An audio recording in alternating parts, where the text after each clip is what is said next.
উৎসব ২০২৬ একগুচ্ছ সামাজিক কর্মসূচি নিয়ে উৎসব ২০২৬ হয়ে গেল। এমপি কাপ ২০২৬-এর ফাইনাল ম্যাচ অনুষ্ঠিত হয়ে গেল বেলেঘাটায় গান্ধী মাঠে। ১৫ থেকে ১৭ জানুয়ারি দিবারাত্রি ফুটবল প্রতিযোগিতায় শনিবার ছিল ফাইনাল খেলা। পরিচালনায় বেলেঘাটা গান্ধী মাঠ ফ্রেন্ডস সার্কেল।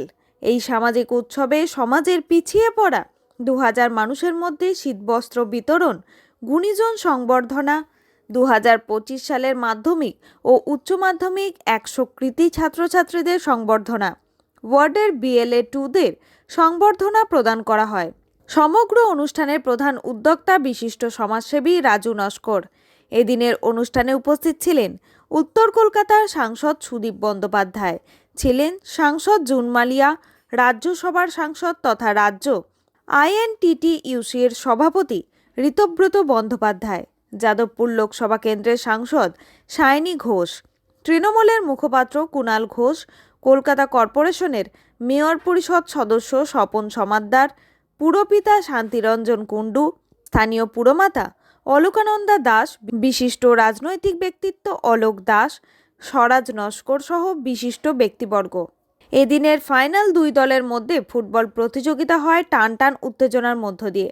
বিজয়ী দলের জন্য সুদৃশ্য ট্রফি ও নগদ ১ লক্ষ টাকা পুরস্কার এবং বিজিত দলের জন্য ছিল নগদ ৭৫,০০০ টাকার পুরস্কার ও সুদৃশ্য ট্রফি। পাশাপাশি প্রায় ২০০০ মানুষের মধ্যে কম্বল উপহার হিসেবে তুলে দেওয়া হয়। ভয় টিভি, বেলেঘাটা। ধূপগুড়িতে শারদশত উৎসব উপলক্ষে হাজার তুলির টানে বসন্তে বসে আঁকো প্রতিযোগিতা আয়োজিত হলো। শারদোৎসব উৎসবকে সামনে রেখে ধূপগুড়িতে অনুষ্ঠিত হলো হাজার তুলির টানে বসন্তে বসে আঁকো শীর্ষক বসে আঁকো প্রতিযোগিতা। ধূপগুড়ি প্রেস ক্লাবের উদ্যোগে প্রতি বছরের মতো এবছরও এই প্রতিযোগিতার আয়োজন করা হয়। রবিবার অনুষ্ঠিত এই প্রতিযোগিতায় জেলার বিভিন্ন প্রান্তের পাশাপাশি বিভিন্ন স্কুল থেকে ১,০০০-এরও বেশি শিশু ও প্রতিযোগী অংশগ্রহণ করে। উল্লেখ্য, এবছর সরস্বতী পুজো ২৩ জানুয়ারি অনুষ্ঠিত হলেও তার অনেক আগে প্রেস ক্লাবের উদ্যোগে নানা প্রতিযোগিতামূলক অনুষ্ঠানের সূচনা হয়ে যায়। ইতিমধ্যে একটি আন্তঃরাজ্য দাবা প্রতিযোগিতাও সফলভাবে সম্পন্ন হয়েছে। এদিনের বসে আঁকো প্রতিযোগিতা ৫টি বিভাগে ভাগ করে অনুষ্ঠিত হয়, যাতে বিভিন্ন বয়সের প্রতিযোগীরা অংশগ্রহণের সুযোগ পায়। আগামী ২১ জানুয়ারি শারদোৎসব উৎসবের মূল অনুষ্ঠানের আনুষ্ঠানিক উদ্বোধন করেন জলপাইগুড়ি জেলার জেলাশাসক। অনুষ্ঠানে উপস্থিত থাকবেন জলপাইগুড়ি জেলার পুলিশ সুপার, ধূপগুড়ির বিধায়ক সহ প্রশাসনের একাধিক উচ্চপদস্থ আধিকারিকরা।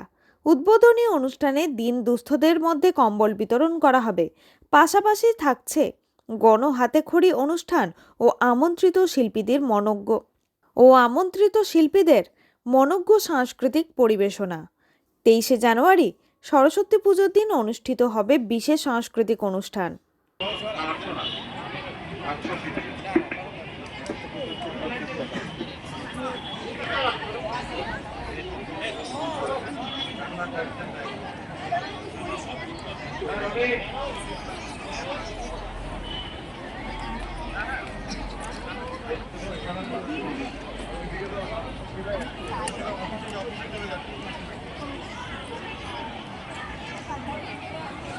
ভয় টিভি, ধূপগুড়ি।